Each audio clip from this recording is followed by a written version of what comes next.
Hey, it's Matt, your average gamer, and this is day 27 of a build a day until they announce DLC. That's right, we've done 27 build videos in a row at this point. It's been absolutely crazy, and for today's video, we're going to be covering Godfrey's axe.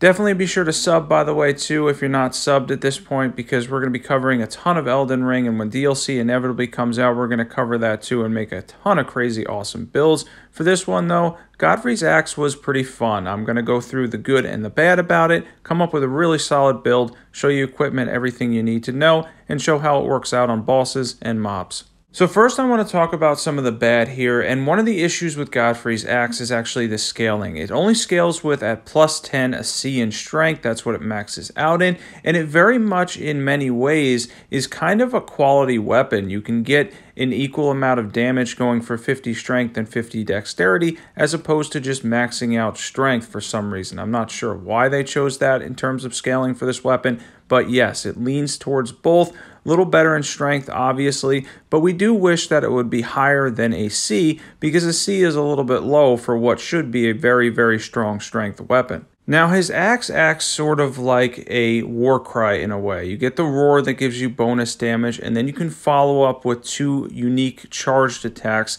that do increased damage. It's kind of fun to use. The stomp itself, or roar, or whatever you would like to call it, is very powerful. It does have some knockback and whatnot, and the follow-up attacks are fairly good too, but the issue here with Godfrey's axe is that it's quite slow. I noticed the stomp is extremely slow, leaves you a little bit vulnerable. It does have pretty good hyper armor though, but even with that said, you do have a little bit of vulnerability when you're using this weapon art because it has such a slow initial stomp, and then the follow-ups are very slow too because you're mainly using charged attacks to use the bonus damage with the weapon art.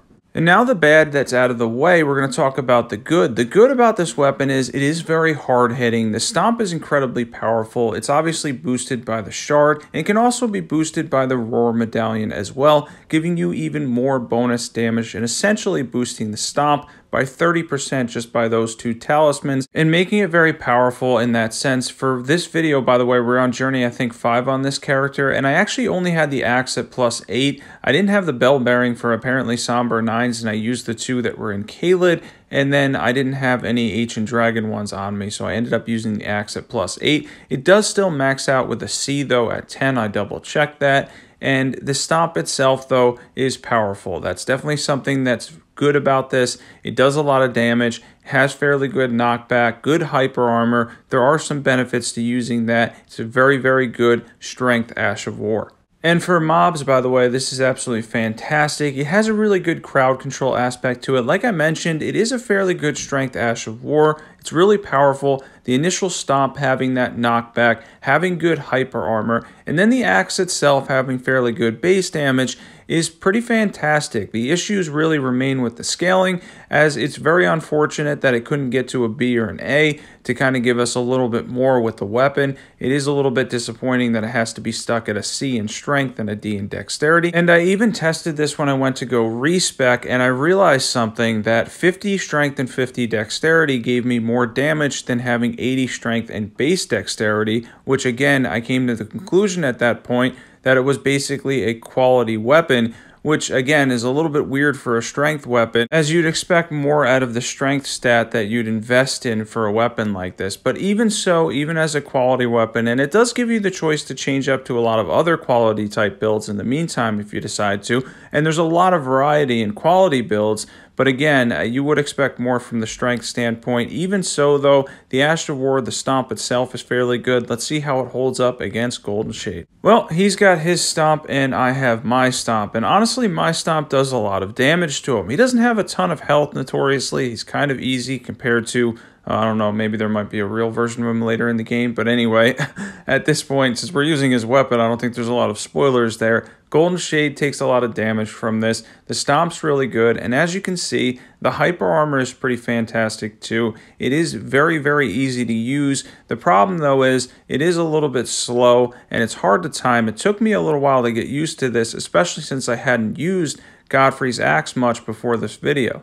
And as you can see, even though I came close to death, I think here a couple of times, and Golden Shade took a second to get used to for me, which is actually kind of rare because it's slow, it does do substantial damage. It definitely can be used in the mid and late game, no doubt about it. And you're going to see something here too. It also works very well on NPC, enemies, invader type characters, because that initial stomp and then the follow-up and stuff just does so much damage that it completely shreds them.